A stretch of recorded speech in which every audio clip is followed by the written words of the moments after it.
vamos tratar do tema de juros compostos, dando continuidade ao nosso curso de matemática financeira.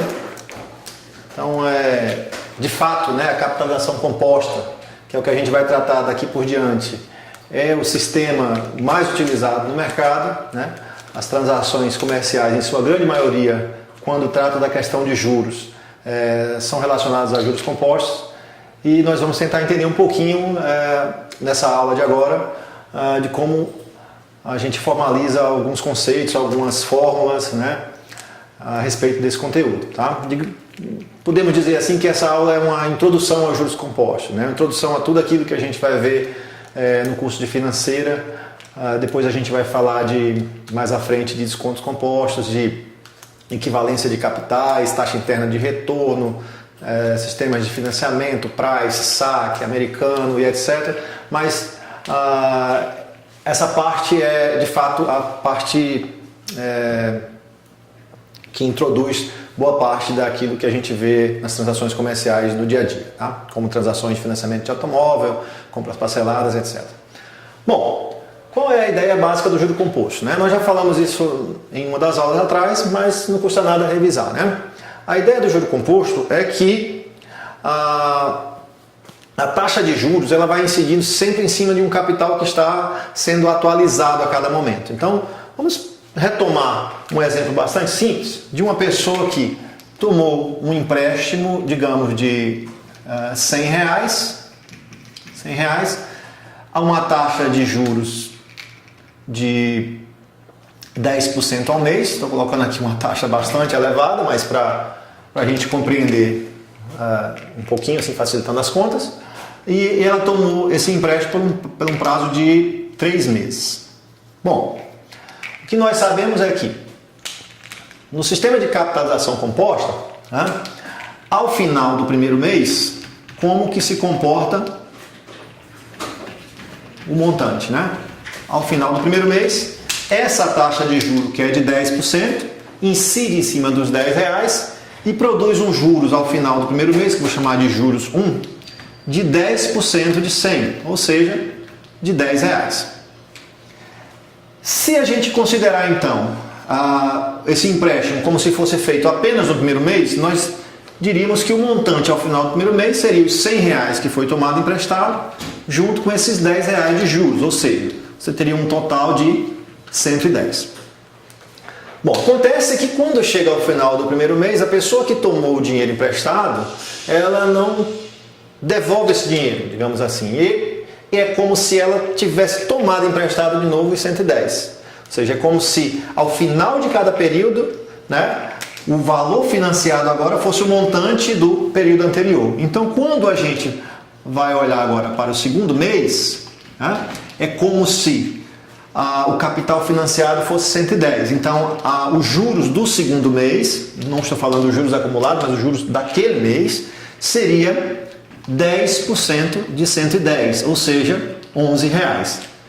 E o montante ao final deste mês seria, então, do segundo mês, né? O montante ao final do segundo mês seria de 110, que era o montante anterior, somado aos juros de R$11, ou seja, R$121. Bom, acontece que ao chegar ao final do segundo mês, a pessoa ainda não pagou o empréstimo. Então, quando você rola a dívida para o terceiro mês, é como se ela tivesse tomado emprestado agora o valor de R$121. Então, os juros do terceiro mês, ele corresponde a 10%, né? 10% de 121, que dá R$12,10. Então, o montante final, o montante ao final do terceiro mês, seria os 121 do período anterior, somado com os R$12,10 dos juros desse período, né? O que dá um total de 133,10. Então, nós podemos observar o seguinte, né? Nós podemos observar que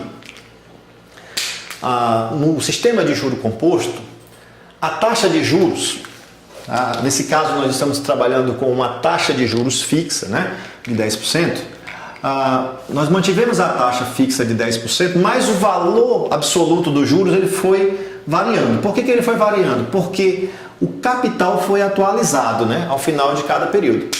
Bom, um exemplo de uma aplicação em juro composto, a própria poupança.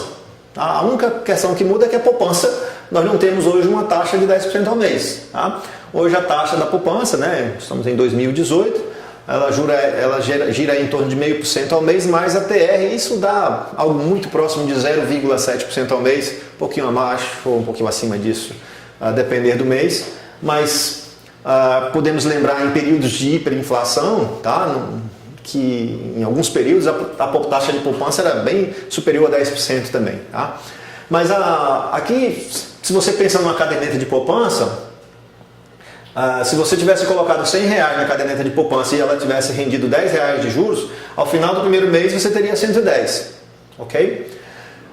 Se você não sacou esse dinheiro, então esse dinheiro continuaria na poupança. E ao final do segundo mês, os 10% do outro mês, supondo que fosse 10%, seria 10% de 110, que seria 11. E assim sucessivamente. Então a poupança, por exemplo, né, é uma situação que envolve juros compostos.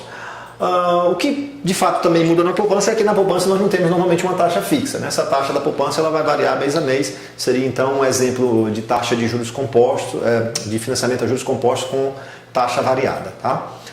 Bom, então a compreensão do juro composto, podemos dizer assim,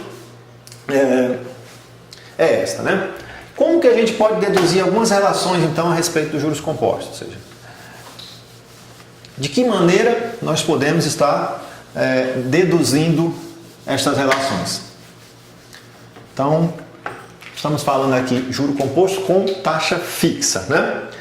Se a gente pensa num capital C, uma taxa I, número de períodos N e um montante M, né? Os elementos que nós já definimos aqui na matemática financeira, capital, taxa de juros, número de períodos e o montante ao final de N períodos. Como que nós podemos estar deduzindo a relação que envolve o montante?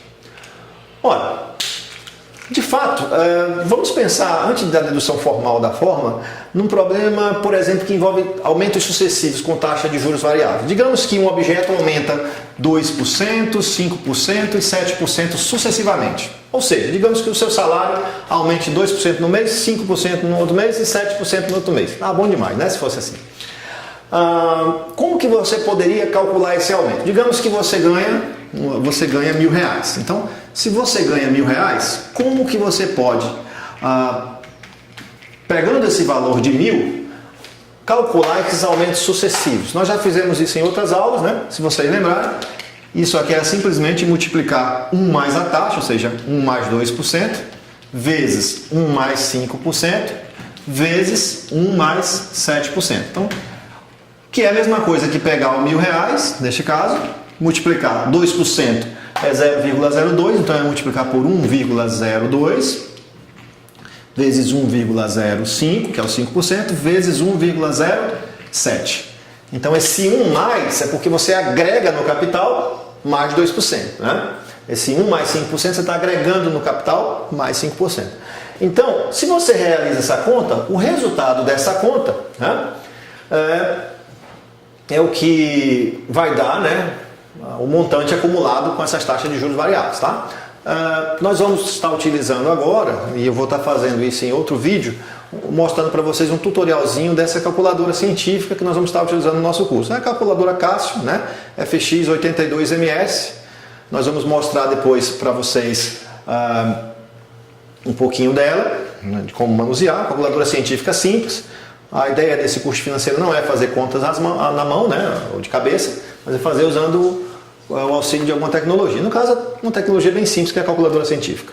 Então, se a gente pegar aqui 1.000, multiplicar por 1,02 vezes 1,05 vezes 1,07, nós vamos obter aqui o total de R$ 1.145,97. Observe então que esse valor de R$ 1.145,97 seria um montante acumulado, né, para taxas de juros diferentes. Ou seja, as taxas não são fixas.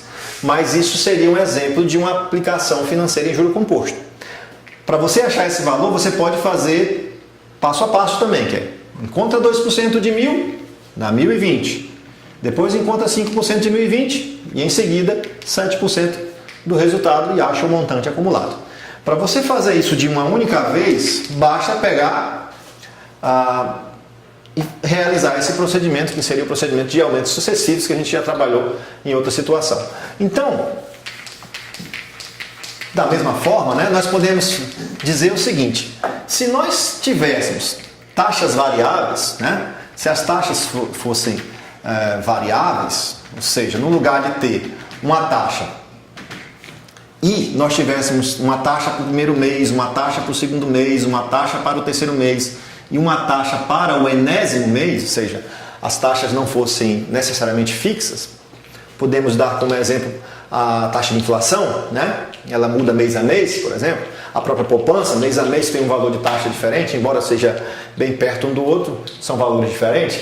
Se nós tivéssemos, então, taxas de juros variáveis, o montante ao final de N períodos, né, seria simplesmente você pegar o capital do primeiro período e multiplicar por 1 mais I1 vezes 1 mais I2 vezes 1 mais I3 e assim sucessivamente até a última taxa que foi aplicada.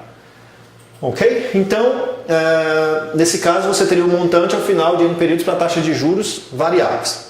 Bom, se você imagina que essas taxas não são variáveis, mas que elas são taxas fixas, né? Ou seja, é uma única taxa, no caso aqui, você pode, a partir dessa relação, né, deduzir também que o montante ao final de N períodos é o capital vezes 1 mais I1 passa a ser I, porque é a mesma taxa, I2 é a própria taxa I, e assim sucessivamente.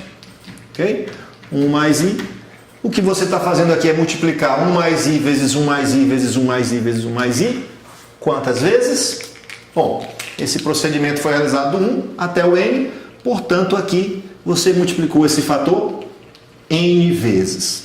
Logo, o montante ao final de N períodos seria o capital multiplicado por 1 mais I elevado a N. Bom, e essa é a relação, né? A relação que nós utilizamos para encontrar o montante de uma aplicação financeira em juro composto, né? De um capital que foi aplicado a uma taxa I durante N períodos com uma taxa fixa. Bom, claro que tem outras formas de eu chegar nessa relação. Daqui a pouco eu posso tentar fazer de outra maneira, mas só uma maneira também bem intuitiva. O que acontece aqui é duas coisas, né? Primeiro, como que é essa situação de empréstimo? Essa relação ela aparece inclusive no ensino médio, né? Quem vai prestar Enem ou fazer algum tipo de concurso nível médio que trabalha com matemática financeira é estudado no ensino médio essa relação também. Só que essa relação ela é introdutória, porque isso aqui seria a situação em que você pega um empréstimo com uma determinada taxa e só paga ele ao final de N períodos. Digamos que eu emprestei R$1.000 para o meu amigo Gilberto e ele vai me pagar uma taxa de 2% ao mês, vai me pagar só daqui a 12 meses. Bom, normalmente ninguém faz empréstimo assim. Normalmente eu não vou fazer um empréstimo com um prazo tão longo sem receber nada no meio do caminho, tá certo? Por quê? Porque corre o risco de ter um calote maior, né? Ou seja, se eu deixo para receber só daqui a um ano, pode ser que o meu amigo daqui a um ano não tenha dinheiro para me devolver. Então a situação mais comum é a gente fazer um empréstimo e as pessoas já irem fazendo alguns pagamentos no meio do caminho. Por exemplo, quando você financia um carro, você faz o financiamento e você vai pagando as parcelas. Quando você faz uma compra numa loja, você faz o financiamento e vai pagando as parcelas.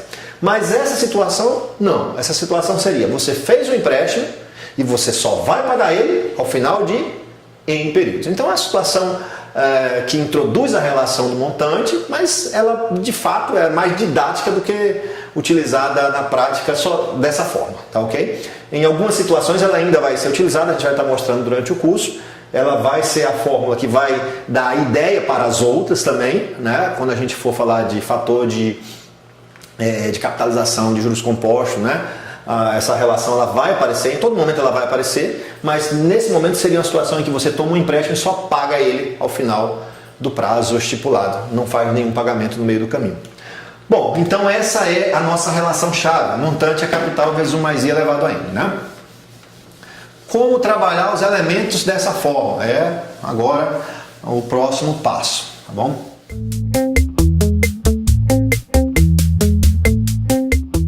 Bom, pessoal, dando continuidade, né, na relação que nós vimos anteriormente do montante, vamos mostrar alguns exemplos de como utilizar aquela relação, né? Então, eu estou aqui colocando um exemplo, uma situação hipotética de uma pessoa que toma um empréstimo de R$1.000 a uma taxa de 2% ao mês por um período de 8 meses.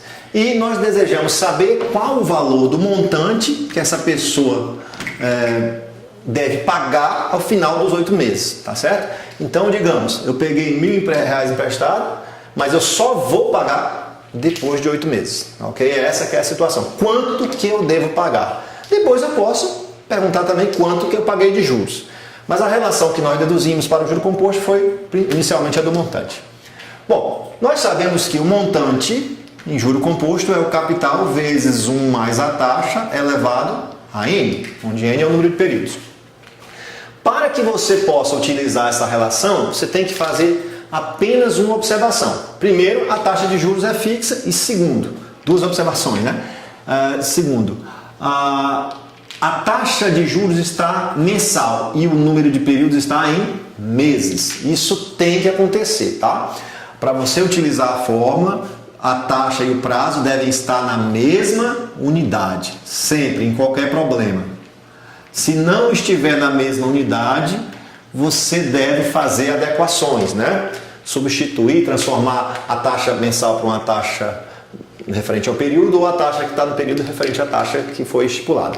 Bom, mas está tudo ok, está tudo bonitinho, né? Então, o montante nesse caso é só você substituir as relações. O capital é de 1.000 vezes 1 mais a taxa é... Aqui na fórmula você deve colocar sempre a taxa unitária, tá? Então se está 2%, você coloca aqui 0,02, ok? Tira o símbolo de porcentagem e coloca 0,02, é elevado a N, e o N é o quê? O nosso número de períodos, que é 8, ok? Então, diretamente você vai encontrar o montante dessa relação.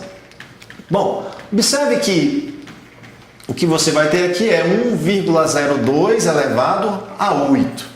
No nosso curso, nós vamos utilizar a calculadora científica, tá? Então não tem nenhum problema com essa conta. Você pode fazer essa conta de uma vez só. Se você estivesse trabalhando, fazendo esse exercício em um concurso público, um Enem, um vestibular ou coisa desse tipo, normalmente os autores iriam dar o resultado dessa conta. Ou seja, eles iam fornecer em algum momento do texto, eles iriam dizer, olha, considere 1,02 elevado a 8 igual a aproximadamente 1,1716, e você utilizaria aquela informação para substituir aqui, tá? Isso se você estivesse falando de um concurso público.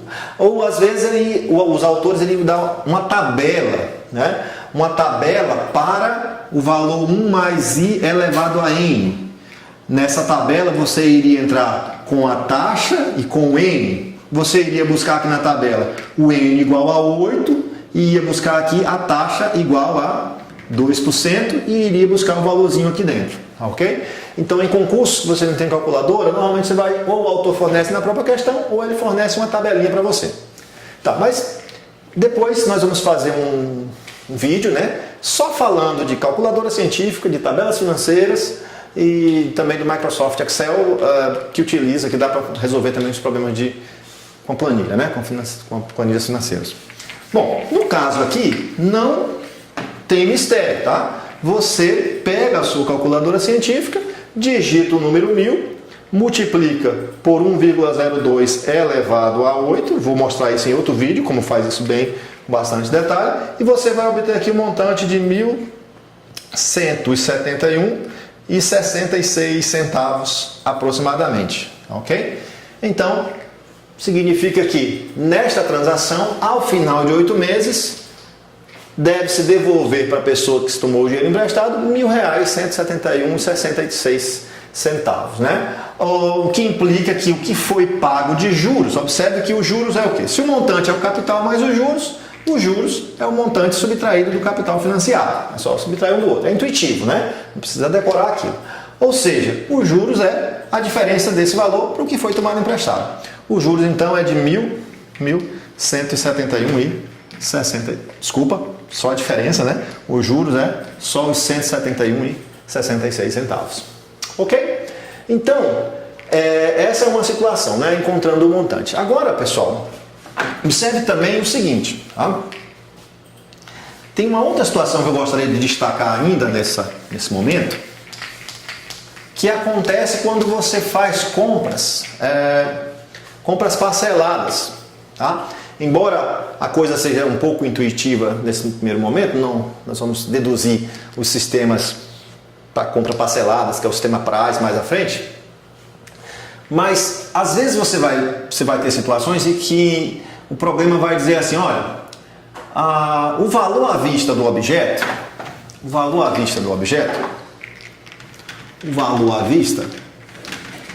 era R$1.000. Ok? O valor à vista é R$1.000. Mas a pessoa deu 30% de entrada. Então ela deu de entrada 30%. E ela vai pagar o restante daqui a 8 meses nessa taxa. Então, o que muda aqui? Bom, 30% de entrada significa 30% de 1.000. Né? 30% de 1.000, R$300. Então significa que a pessoa deu de entrada R$300. Quando você faz uma compra em que você dá um valor de entrada, este valor de entrada é, na verdade, um valor à vista. Você está dando um valor à vista. Então, não pode incidir juros em cima do valor que você deu de entrada. Ok? Então, se você deu 30% de entrada, o capital financiado, neste caso, né? O capital financiado não é os R$1.000. O capital financiado é a diferença do valor à vista para os R$300. Ou seja, o capital financiado é apenas de R$700.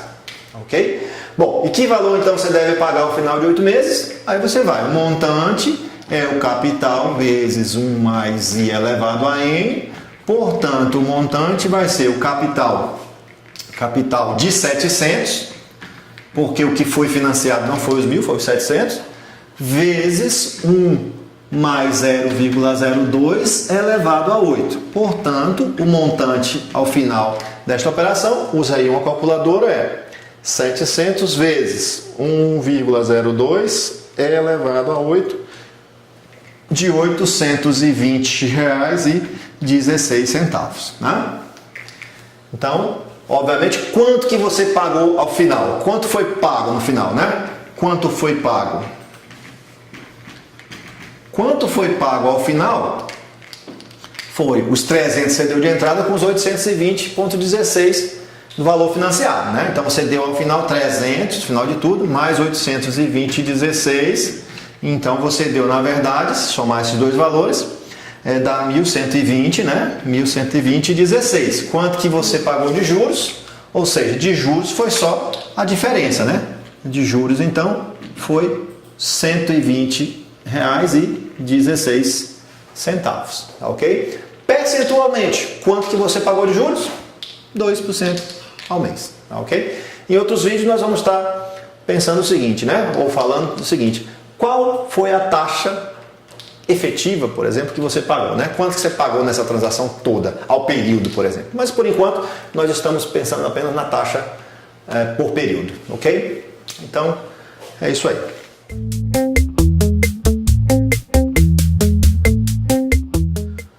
Bom, pessoal, vejamos agora um outro exemplo, né, em que agora eu tenho o montante, tenho a taxa de juros, o número de períodos, mas eu não tenho capital financiado. Ou seja, eu quero saber, na verdade, o seguinte: quanto que eu devo aplicar em juro composto se há uma taxa de 3% ao mês no período de 10 meses para obter ao final de 10 meses R$1.000 de montante. Ou seja, se eu quisesse ficar depositando mês a mês uma parcela para chegar em R$1.000 por 10 meses, com 3% de rentabilidade, quanto que eu deveria depositar, tá ok? Bom, na verdade, esse problema é muito parecido, quase o mesmo do problema anterior, tá certo? A relação é a mesma. O montante é o capital vezes 1 mais I elevado a N. Só que neste caso, né? Neste caso, nós temos esse elemento, temos esse e esse, mas nós não temos o capital. Bom, é só substituir o que você tem nessa relação. O montante que você tem é de R$1.000, ok? O capital é o que você está atrás, então você não sabe quanto que é. A taxa é de 3%, 0,03. E N é igual a 10 meses. Observe que aqui está em mês, aqui está em mês, então está tudo tranquilo, não precisa fazer nenhuma adequação. E é só resolver essa equação, tá certo? Então não tem muito drama. Aqui você vai ter um valor de R$1.000, capital vezes 1,03 elevado a 10. Isso dá aqui um valor de 1,343916,379, ok? Coloquei com muitas casas para a gente achar isso com boa aproximação, mas você vai ter então que o capital vai ser R$1.000 dividido por esse fator de 1,343916,379, tá certo? Então o capital financiado será de quanto, né? Vamos ver. O capital financiado, neste caso, foi de R$744,09 aproximadamente. Ou seja, se você depositar R$744 a essa taxa por 10 meses, no final de 10 meses você pode ter você terá a rentabilidade de em torno de R$1.000, tá certo?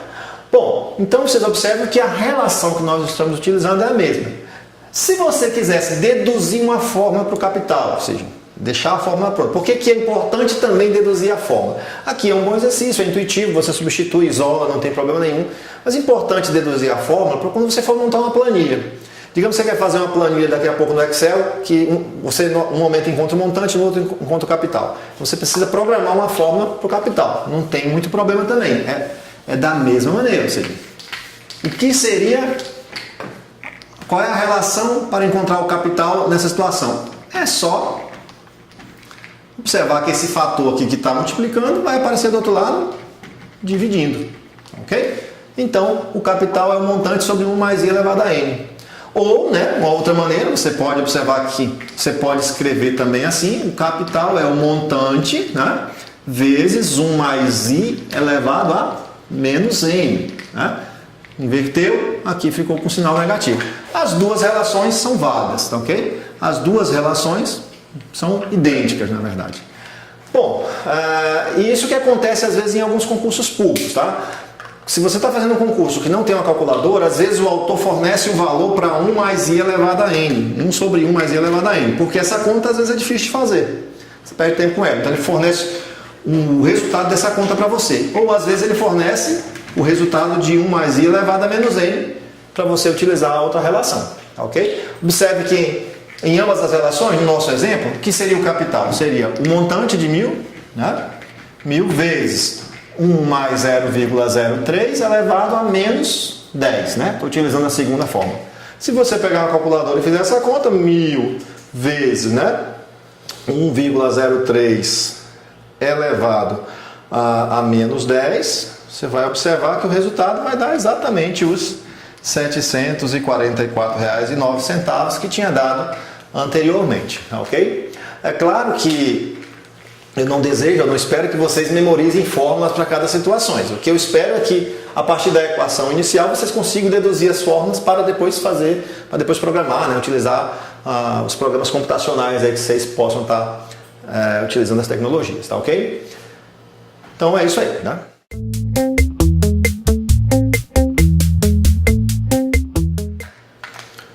Bom, pessoal, então vamos a mais um exemplo, né, de como trabalhar aquela relação de juro composto, só que agora nós vamos encontrar a taxa, ou seja, digamos que eu tenha os outros elementos daquela relação, mas eu não tenho a taxa, eu desejo encontrar a taxa. Então, nós estamos sempre pensando em qual situação. Uma pessoa tomou um empréstimo de R$ 1.200, não sei qual é a taxa que ela tomou o empréstimo, mas ela tomou esse empréstimo por 6 meses e ao final de 6 meses ela pagou R$ 1.458,67.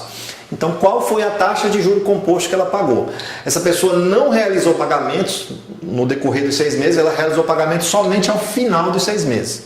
Então, isso caracteriza que nós estamos naquela relação de montante capital vezes 1 mais I elevado a N, certo?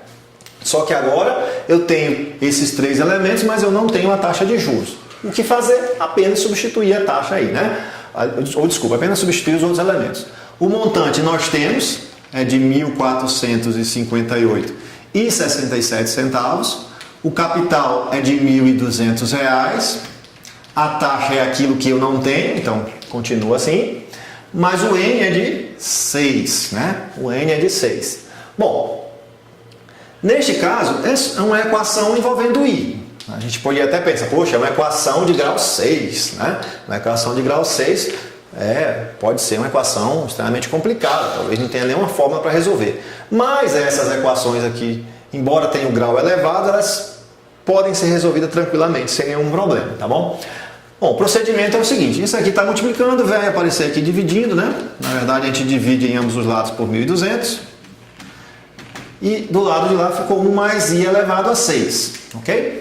Aí você realiza essa divisão, pega uma calculadora, 1458,67, dividido por 1.200. Você vai obter aqui 1,21. Vou colocar aqui com muitas casas decimais para que a gente tenha uma aproximação boa do resultado dessa conta. Igual a 1 mais I elevado a 6. Bom, e como que eu resolvo essa equação aqui agora? Eu tenho uma equação com a potência 6 aqui. Como é que eu mato aquele 6 daquele lado? Ora, simples, né? Para você matar aquele 6, coloca a raiz sexta, ok? De ambos os lados. Então você coloca a raiz sexta lá, a raiz sexta aqui, a igualdade se mantém, esse 6 mata a raiz de cá, e o que você vai ter desse lado é a raiz sexta desse número grandão aqui, tá certo? Ou seja, você pode dizer que a raiz sexta de 1,215558333 é igual a 1 mais I, tá certo? E a taxa de juros agora está fácil de ser isolada. Bom, como que eu calculo essa raiz sexta? Aí você vai usar a calculadora científica, tá certo? Na verdade, para usar a calculadora científica, você deve observar que a raiz sexta desse número é a mesma coisa que esse número elevado a 1/6, né? 1/6, aquelas regrinhas de radiciação lá do ensino fundamental. Você tem A, aqui você tem um K e aqui você tem um Q. Então, como é que, na verdade, é a representação desse radical na potência fracionária? Isso é A elevado a K sobre Q, né? Então, aquelas regrinhas do ensino fundamental, que o pessoal às vezes acha que não serve para nada, quando a gente chega numa situação como essa, precisa utilizar essas relações, tá? Por quê? Porque no caso dessa calculadora aqui não aparece raiz enésima, mas aparece uma teclinha para qualquer potência, tá? Então isso aqui na verdade é raiz, aqui subtende que tem 1, né? Só para lembrar, ó, aqui tem uma potência 1, então fica 1/6, né? Esse 1 que está lá do outro lado vem para cá negativo e você vai ter o 1 aqui, o I lá, né? Portanto, você vai realizar essa conta agora que é 1,215558333 elevado a 1 dividido para 6, né? E você obtém aqui então 1,03307 aproximadamente menos 1, né? Aí a gente já pode começar a arredondar porque já estamos chegando no final. Então, qual foi a taxa de juros dessa transação? 1 menos 1, isso vai dar 0,033307, ok?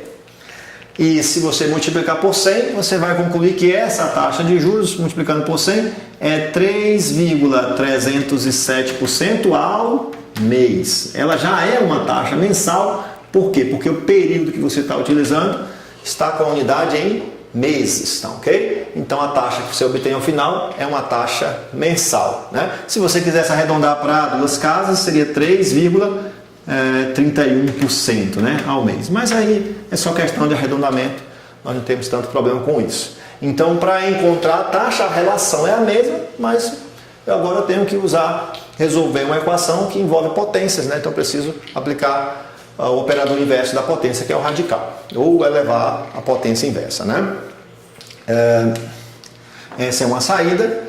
Vocês poderiam também, né? Vou apagar aqui, vocês poderiam também, nesse passo aqui, seria uma outra ideia, que na verdade é a mesma, mas só uma ideia algébrica aqui, bem devagarzinho, para que todo mundo possa entender.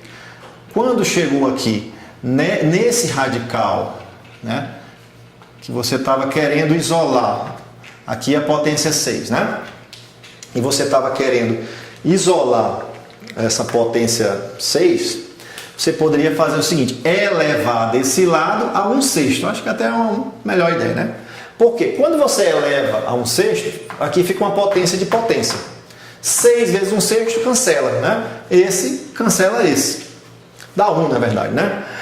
E aqui fica elevado a 1/6. Então, o que você tem aqui é já o resultado 1,21 elevado a 1/6 e 1 mais i. E aí você continua, que vai dar a mesma conta que a gente fez anteriormente.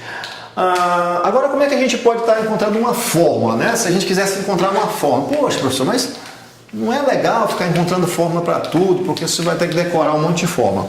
Verdade. Mas se você vai fazer uma planilha, você quer deixar uma planilha no Excel prontinha, né? Onde você quer entrar com aqueles elementos e saiu a taxa para você, você precisa de uma fórmula programada, tá, ok? Para facilitar a sua vida. Se você quer achar uma fórmula para a taxa, é só pegar essa relação e isolar a taxa. Da mesma maneira, ou seja, o que você vai ter aqui, o capital está lá multiplicando, aparece aqui dividindo, aqui ficou com 1 mais i elevado a n, tudo bem? Agora, para matar esse n de cá, né? Para matar esse n de cá, vou repetir aqui só para a gente precisar as passagens. Para matar aquele n, eu vou elevar desse lado a 1 sobre n, certo? E, obviamente, se eu elevei a 1 sobre n de um lado, eu elevo a 1 sobre n do outro lado também, para manter o equilíbrio, para manter a igualdade. Bom, esse camarada cancela esse, então o que nós temos aqui, o montante dividido pelo capital elevado a 1 sobre n é igual a 1 mais i, ok? E, portanto, a nossa taxa, né, se 1 vem para cá negativo, a nossa taxa vai ser o montante dividido pelo capital elevado a 1 sobre n, subtraído de 1. Então, se você fosse deduzir uma fórmula, a fórmula seria essa. Nas atividades, né, que não seja de programação, obviamente eu não desejo que você esteja resolvendo utilizando fórmulas para tudo, tá? Vocês podem usar a fórmula inicial e substituindo e isolando. Mas vocês ficam livres também para fazer da melhor maneira, da maneira que vocês acharem mais conveniente, né? Então, no caso, se você tem essa fórmula, certo? Se você tem essa fórmula, qual é a nossa taxa de juros com as informações do nosso exercício? Ora, ela é direto. O montante 1.458,67 dividido para 1.200. Tudo isso elevado a 1 sobre 6 menos 1. Você pega a calculadora científica e faz essa conta de uma vez só, né? Você abre um parênteses, 1.458,67 dividido por 1.200, fecha o parênteses, eleva, abre outro parênteses, 1 dividido para 6, fecha o parênteses e subtrai de 1. Quando você faz isso tudo, já sai a taxa redondinha aqui, ó, 0,03307 aproximadamente. E essa taxa, obviamente, vai estar linkada sempre com a unidade de tempo que você colocou. Se estava em mês, a taxa é mensal, então essa taxa aqui já é ao mês, não é percentual. A taxa que sai aqui é unitária. Para achar percentual, basta multiplicar por 100, aí você passa a ter a taxa percentual. Ok, então.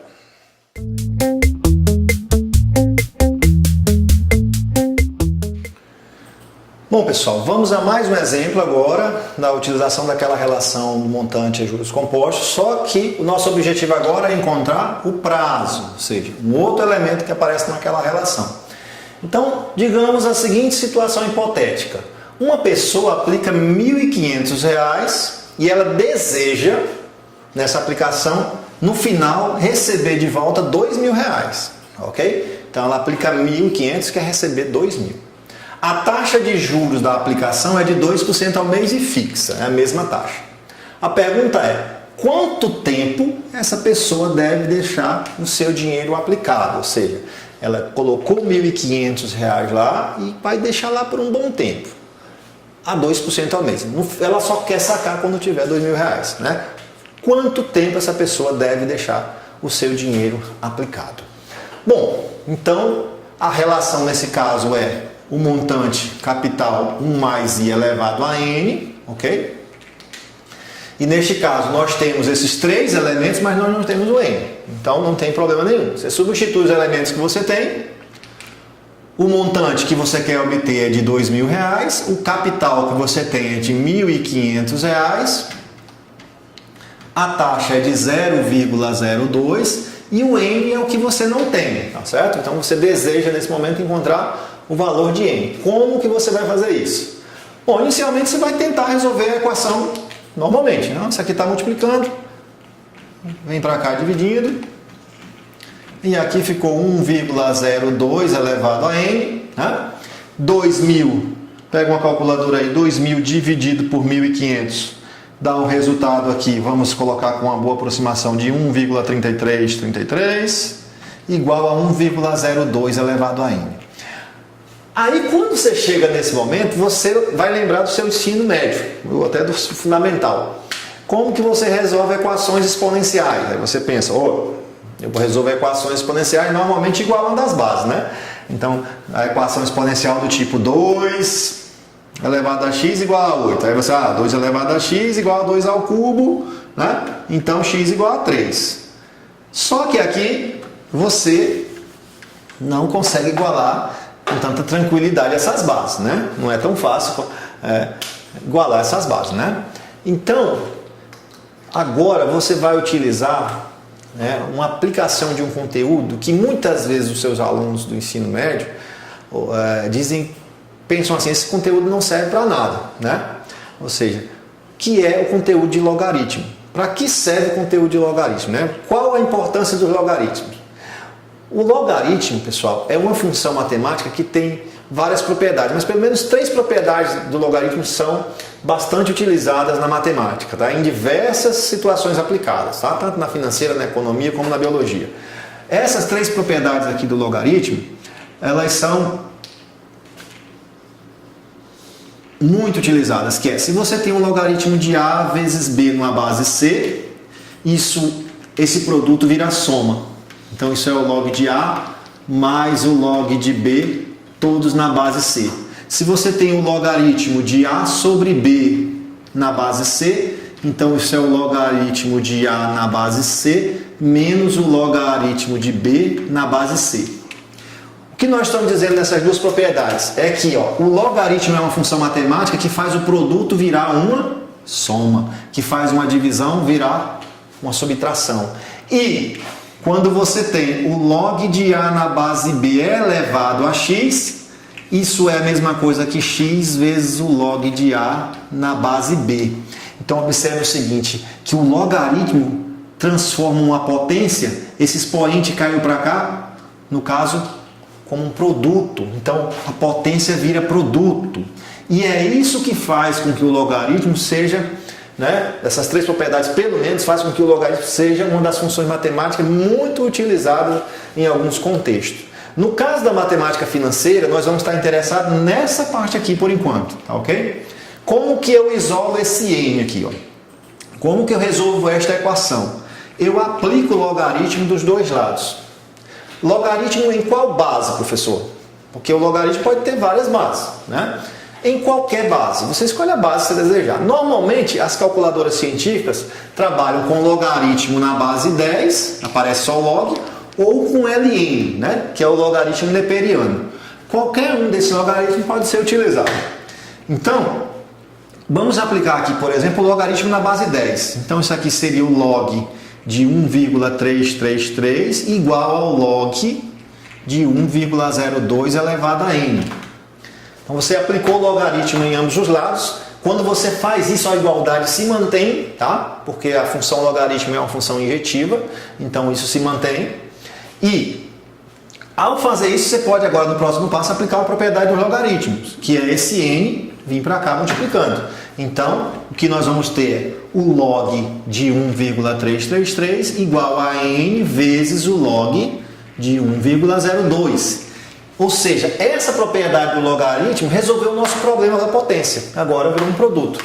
Portanto, gente, quem é o n procurado? Ora, é o logaritmo de 1,333 dividido pelo logaritmo de 1,02.